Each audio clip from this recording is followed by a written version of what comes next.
It's the Podcast Report with Paul Colligan. And here's Paul. Hey, this is Paul Colligan, and this is the Podcast Report. This one's episode 7, and unlike the format of the last 6 shows where we've gone through a concept and idea, today I've got an interview. And I've got an interview that I'm really excited about. It's Gary Leland. And if you know Gary, the different phases in life of Gary, at least where I've known him, have been fascinating. Podcast Pickle, in my opinion, one of the silliest named websites in the history of podcasting, but it makes it to Time Magazine one of the most, what was it, Gary? What did you get in Time Magazine? 50 coolest websites, 2006. 50 coolest websites, 2006. And then I remember I did an article on my blog about the traffic that you were doing and how you were passing, at least according to Alexa, you were passing, Mevio or whatever it was in that particular instance, Adam Curry's organization. Yeah, I don't know how, I'm with you. I don't know how accurate it is, but we were ranked under 5,000 at one point. Yeah. Which is incredible. And so we take this silly little site. Your mascot's this big, gigantic pickle, and yet it becomes this important place for podcasters, and community was there. The directory was vital, but more vital was the community and the chat and the interaction. And, if Gary didn't show up to a podcasting event, people were sad and they felt like something was missing, and then all of a sudden, fast forward a number of years, Podcast Pickle, not quite the destination it once was, but then you hear about Gary and some other guys who crowdsourced an event. And crowdsourcing has always been a bit of a bug in my butt because, people think that crowdsourcing is like the solution to everything. It's like the old YouTube guys who, we don't have a marketing budget. We're just going to go viral. And other people go, we don't have a budget to build this. We're just going to crowdsource it. And then they sell like 3 or 4 copies. But, the funny thing about Gary's event crowdsourced was, Gary, what was the goal and how much did you end up raising? The goal was $12,000, Paul, and I think we raised that in 8 hours. And don't hold me to this exactly, but I think in our 30 days we raised over $32,000. So you raised 3 times as much as you were looking for to do an event.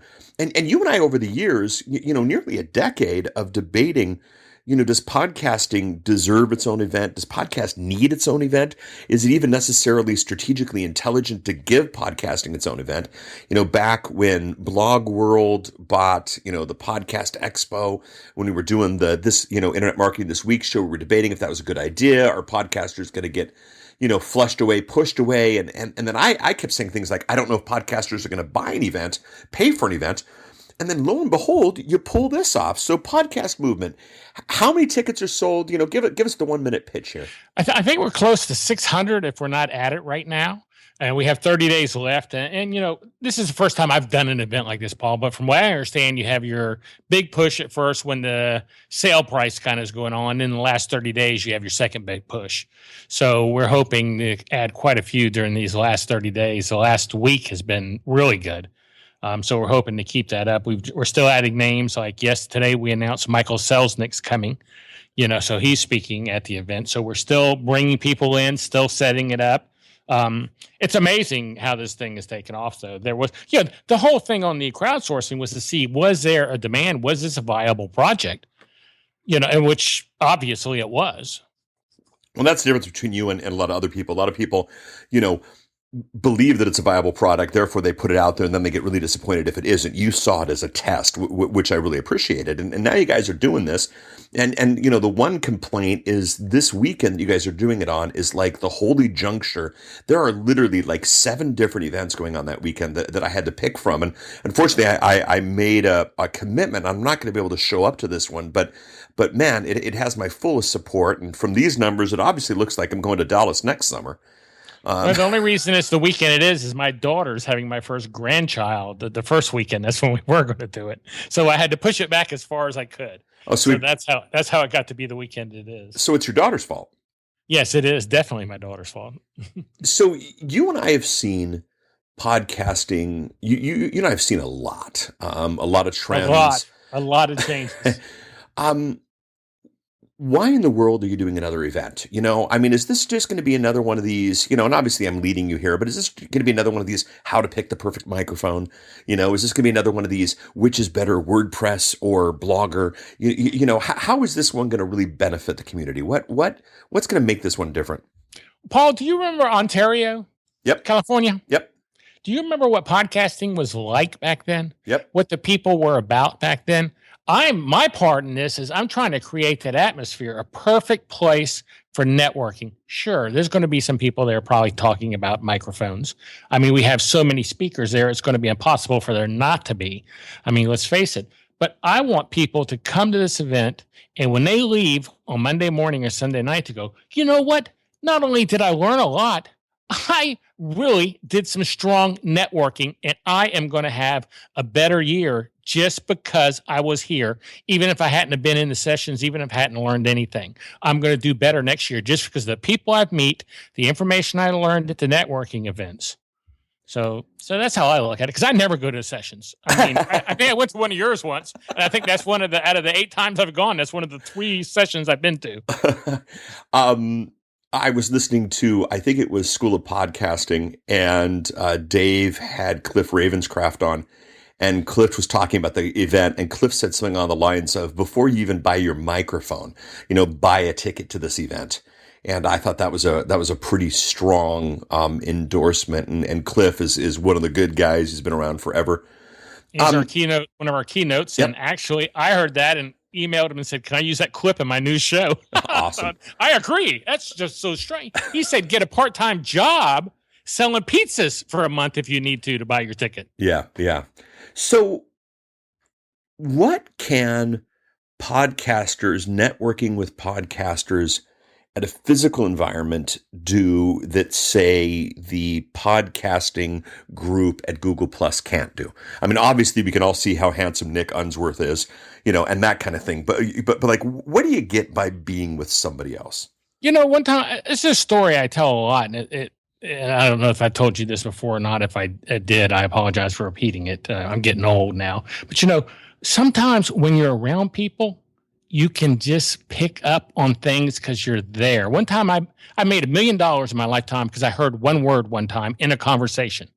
And that's what can happen. Now, I'm not going to say that's going to happen, but you never know when being there, being involved with people, making friendships in person can do something so simple as give you one little piece of information that can change your whole life. Because, Paul, I'm telling the truth. One piece of information can change your whole life, because there's no secrets. There's just stuff you don't know, that you have not learned yet. But once you learn that, and that's what networking in person does to me, it gets you not only in touch with people, but it gets on a higher level that you actually become people's friends and they want to help you. I mean, unless you're a total jerk. But if you're the average person, people want to help you. I mean, if you give them the opportunity. So, can I quote you that he says, don't go to any of the sessions, just do your networking? That's fine. That's what I'm going to do. That's all I do. I mean, that's all I do, Paul. I never go to sessions. Now, but I'm not saying that's for everybody. Sure. Now, you're doing something very cool. You are going to record this, and without naming names and pointing fingers, historically, podcasting and new media type of events that have promised recordings have not necessarily done so well. Tell us about what the plans is to get all this stuff recorded, and what are the opportunities for maybe people who aren't coming to the event? Well, we've actually hired an outside crew to handle this for someone I know who's very, very talented. Him and his crew are coming in and they're filming all the sessions, and you can buy your virtual ticket, I guess is what they're naming it, and watch it all at your place in case you can't make it. I mean, you can see all the sessions. You're just going to miss out on the networking, which to me is the best part. But if you're just wanting to learn, you still can learn without coming. You're just not going to be able to have the interaction. You're not going to be able to ask your questions. You're not going to be able to network. You're not going to be able to have a good time. What's something that you wish this event had that it doesn't at this point? Like what's your dream for maybe, podcast movement 2? Gosh, you're going to have to give me a second to think about that one. This one, I I don't want to sound like a broken record, but this one really is going to be good, Paul. Oh man, keep ripping it in. I think when people like leave, they're gonna. I definitely think we're going to have a surprise announcement at the end, which is a surprise, not a surprise that we're going to make the announcement now, but the announcement is, and it's for 2015, and I think that announcement is really just going to just kick off 2015 like no tomorrow. But I really am personally pretty happy. We've got Dr. Floyd coming, and he's doing with Clifton from podcast comedy show back in the olden days. They're doing live comedy podcasts live. We have a stage built up for podcasters to do stuff on. We've got an event Saturday night at the House of Blues just for us. We have their biggest room with their biggest stage, for people to attend. That's it's going to outdo any party I've been. A lot of things I've gone to lately, they have a special party that if you bought bigger tickets, that costs a lot more. You could go socialize with some people. Where at this event, everybody can come for hardly anything, and we're providing the shuttles to get there to the House of Blues. This is going to be a good event, not only learning wise, networking wise, but even if those didn't happen, you're still going to leave going, man, I had a great time in Dallas. I mean, there's a lot going on for this. I get frustrated when I sit down in a session whose primary goal is to make me feel good about doing what I'm doing. I always get annoyed, like if I'm a podcaster and somebody gets up and does the rah, podcasters are good people session, that's all fine and dandy, but I want to be a better podcaster, or I want to be a more profitable podcaster, or I want to be a more prolific podcaster or something like that. I don't necessarily need to feel good. What session, what person, who do you think is going to have just a tremendous impact on, outside of the networking, of course, who do you think is going to have some of the most prolific impact on your business as a podcaster? Well, I'll tell you, someone who I like a lot, and he's a local guy, is Mark Mason with Late Night Internet Marketing. He has a great show. I'm not into affiliate programs at all. I do none. And I like his show because it has so much great information. I mean, that's a great show to me. And then Dave Jackson, going way back. School of podcasting, if you just are trying to basically learn, he's the guy there to teach you. We have so many people. John Lee Dumas. I kind of look forward to going to his session, to be honest with you, because I've never met him. And he seems to be the talk of the town, I guess is one way to put it. And as I said, we just got in Michael Stelzner. And I don't know. There's a lot of people here to see. I don't know if I answered your question. To be honest with you. No. This whole thing is an enigma to me, because one of my big issues with podcasting is, podcasting really is two things. It's a format and it's a channel. And the thing about the format, if you do it only as a format, the people who have to call it podcast and don't want to deliver it any other way unless it comes down an RSS feed, the problem about that as format is just simply that, you're limited to who can use it. My mom to this day, she still thinks she can't listen to my podcast because she doesn't have an iPod, even though I've offered to buy her one. And, I can see that. But if it's a show, the ability to put these things on CD, the ability, you right now, are taking, the world of podcasting and podertainment. You've launched your magazine, it's in the iTunes store. Have you made it to Android yet? Does the jump happen now, or is that next week? Did I just give something away that I wasn't supposed to give away? No, it's not yet. We're converting my other magazine. I have 23 issues of my other magazine, so we're converting it first. So Podertainment should be in the Android store by Podcast Movement. It should be in there by then. So I'd say middle of next month. So you as a podcaster and you've made some money, you've branched out, you're doing events, you're doing magazines, you've got websites. Do you still have Dill Domains? Do you still have that website? I sure do. Okay. I buy all my domains. That's a nice little website. Paul, I kind of disappeared from the podcast scene because I got out of the podcast niche. My target market was for a while not podcasters. So a lot of people thought I had dropped and died from the world because I made a new target market and went after girls fast pitch softball niche, which I dominate, and I totally control that niche now. not bragging, but I pretty much do. And so even though I disappeared, I never was out of podcasting.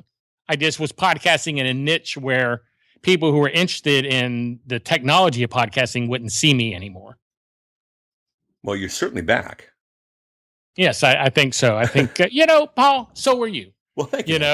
And, this show is a great show. And, this podcasting, and I think you'll agree with me, this stuff is getting ready to go through the roof, I think. So I'm back. You're back. I know a lot of people who are coming back who were like not in this niche, the podcast niche. Well, I think it's getting ready to go through the roof, but it's not necessarily getting ready to go through the roof that some of the reasons that some of the people think. I was at a high-profile, well-paying consulting gig, and we were talking about their podcast. And speaking of John Lee Dumas, they're like, "Oh man, do you realize how much John is making from sponsors?" I said, well, yeah, I know exactly how much John's making from sponsors. He gives it out on his show every week. And, he's making 13% from sponsors or whatever the number was. It's somewhere around that. And they go, no, he's making it for more than that. I'm like, well, no, he's not. He gives out the numbers. He has the report. I'm like, no, he's making a lot more. I go, no, John's selling his own product. And that's where John's making the majority of his money from. They're like, no, it's from the sponsors. So we went to the website. We looked it up, and lo and behold, the majority of John's money is coming from his selling his own product, which is good. I mean, that's what I do. That's what you do. So it's not anything I'm against. It's just focus, that has to happen. I look at some of the bigger names in podcasting. They're either working for companies that have podcasting services, or they're doing consulting or courses or that type of thing. I think podcasting is a tool to build a business. Podcasting is not a business in and of itself. And for the few people, and when I say few, I mean few, for those who have made it a business of itself, that business could explode if they went a little bit further and they did more with it. One of the things I'm trying to do with the podcast report is every quarter, the plan is to put all the transcripts and all the graphics and everything up as a Kindle book. And start having great idea. Having references for everybody to come out and do, and probably yearly we'll have a printed version of it and go from there. There's a course coming out. There's all sorts of stuff, but it's bigger than just podcasting. And I think a lot of people are like I appreciate the passion. But I remember it might have been Podcast Expo 1. Leo Laporte stands up and says, "Podcast your passion, the profits will follow." Well, that really hasn't worked. I don't think that's going to work for a while still. I mean, I agree with you on that. I think, or my thoughts are, and the big thing that I push is you got to sell something. Yeah. And I'm into selling physical goods, Right. but whether it's physical goods or whether it's e-tech, e-books or webinars, you got to sell something. That's where the money's coming in. The media, the podcast is just your advertising model when you really get down to it. It's just a product that people listen to so they can find out about your product you're making money off of. Exactly. And obviously do it in an entertaining way and do it in an informative way. Obviously podcasts that are just commercials are never going to go anywhere. And you're building a relationship. And as well as I do, Paul, relationship building, selling is as strong as it's going to be. If you've got a relationship with someone, they're going to buy from you way more than anyone else. Which goes back full cycle to why you're doing this event. And you're out, we joked around with this. You're obviously not saying don't attend the events, all of your speakers. There's a reason. There is a learning style where if I don't show up to if I don't show up to, I'm just going to pick one here, Rob Sestino's using YouTube to help grow your podcast, at 10:30 a.m. on the first day. If I don't show up to that, I'm never going to listen to it. So I got to show up. And of course, being in a room with people who are thinking about using YouTube to help grow your podcast might not be a bad, idea at all. But it's that networking, it's that communicating. So what are you guys going to sell at the event? I mean, you got Pottertainment, probably tickets for next year's event. What else is going to be going on there commerce-wise? I think, we're selling our t-shirts. Okay. I mean, we don't have a lot of things for sale there, to be honest with you. We really put this together pretty quick for the size of it. Matter of fact, we were discussing t-shirts today, but I don't think, we have anything, major that we're pushing, that may come, we may find out, just like you're taking your information from these shows and you're making, going to make Kindle books out of them, things can come if you have the information and you have the product to put together with. So, I mean, there's no telling what could come. Very cool. I know though, it's four of us. It's Dan Franks, it's Jared Easley, and Mitch Todd that are doing this. I know that Dan, for instance, and Jared, they have a thing they've already started making called Pod Move, which is like an educational website, podmove.com. podmov.com. So it's an educational website where you can buy information and classes and lessons. So I think all of us are using this one event to market our own individual things, basically, I guess you could say. So as far as how much stuff we've got together that we're doing as a podcast movement product, that's limited. But as you said, I have Podtertainment Magazine I'm pushing. I'm sure Mitch has something that he's pushing. I know Dan and Jared have something they're pushing. So we're all, invested in it and plan on doing well from this and promoting things. It's just we're not necessarily promoting, and we won't be on stage promoting stuff. That's not what I mean. We're not going to be up there going, buy our stuff. I mean, right. That's not what I'm talking about. But we all have things that we're working on that this event works with to help market. Well, I wanted to have you on the show for a couple of reasons. A, just Podcast Movement 2014 at podcastmovement.com. Hats off. Congratulations. Believe me, there have been several times where I'm like, what if I didn't go to the other thing? This is exciting. And I hope if you make t-shirts, you save one for me. But secondly, I wanted to introduce everybody to you, Gary, because you think outside the podcast box and you realize, that the revenue is not in getting, GoDaddy sponsorships for every 1,000 downloads, but the revenue is in thinking a little bit bigger. And I love what you've done with the site. And I love what you've done with the magazine and the fact that you're expanding the magazine. The big debate right now is, do any Android users ever, use podcasting? And here you are investing in making sure your magazine's available to the Android user. I appreciate what you're doing. I want everybody to follow that. Now, you told me, and we'll end with this before we hit record, you're going to get a show of your own? Yeah, I'm starting a new show. I just uploaded it to iTunes yesterday and got the approval this morning, but the actual episode isn't there. But it's the Gary Leland Show. I know that's bad SEO. I know it, but I don't care. You know what I mean? I don't care. I'm not doing this show necessarily to target it to make money. I'm just doing this show because I want to. And, it's amazing, Paul. I started doing this show, and it's about helping people sell stuff. I'm talking real stuff. Hats, shoes, whatever they sell with social media and podcasting, because that's what I do. I do softball equipment. But it's amazing how much stuff I've learned on these first 6 episodes from these guests. Doing a show like this is such a great opportunity to learn stuff one-on-one from people, and ask questions that you really are interested in. It's just amazing to me what I've learned on 6 interviews already that I've already are putting into effect on my show. And I'll give people examples of that. But I'm not selling them something on the show or telling them they're going to get rich. I'm saying, hey, if you want to move into this world, here's some information for you. And every week I have a different guest from a different part of the world in there. And that can be found on my website. I'll mention at the same time, GaryLeland.com. It's pretty easy to find that kind of stuff. Very cool. And I'll put that. But I think it's going to be a fun show. First episode's out. We're just waiting for iTunes to approve it. Beautiful. Beautiful. And I will put links to that in the show notes, which are at thepodcastreport.com/7 for episode 7. This is Gary Leland of the podcast Pickle, the Gary Leland Show, and one of the 4 guys behind Podcast Movement. Just a friend, a smart guy. Podtertainment Magazine, softball. I mean, the list goes on and on. I wanted you guys to meet him.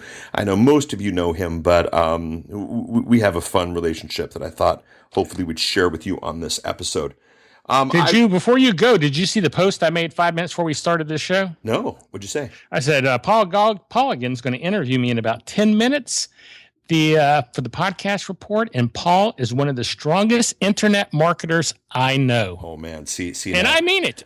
To me, I tell you this all the time. You're a smart guy. I'm in for anything you ever want to do.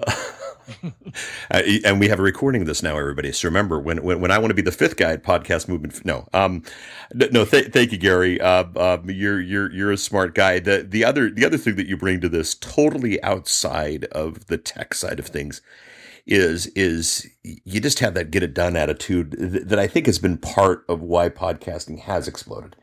The fact that you just, I don't know, get a microphone, get a camera, let's start recording. Let's go here, there, That's the spirit that Just do it. has Do it. moved That's what this people industry. need to do. Yeah. It's pretty cool. So thank you so much, everybody. I'm going to hit stop on the button. If you guys want to make a comment, the podcast report /7 will have the links. We're on all the social networks. You can go to thepodcastreport.com/Twitter /Facebook /Google Plus, wherever you want to go. It is up to you. If you listen to episode 5, you know that I don't necessarily think the podcast is, or the website for the podcast is the most important place. If you heard this and it impacted you, find Gary at the event. He will not be attending any of the sessions, as you said, but let him know that you heard him on the podcast report, and we will go from there. Gary, I'll give you the last word. Any final thoughts for our listeners? Hey, I want to just say, if anyone anyone who is listening to this that does come to the event, please come up and say hi. I love meeting new people who are in this niche and hearing their stories and what they're trying to market and how they're doing it. Because, like I said, I like talking in the hallways.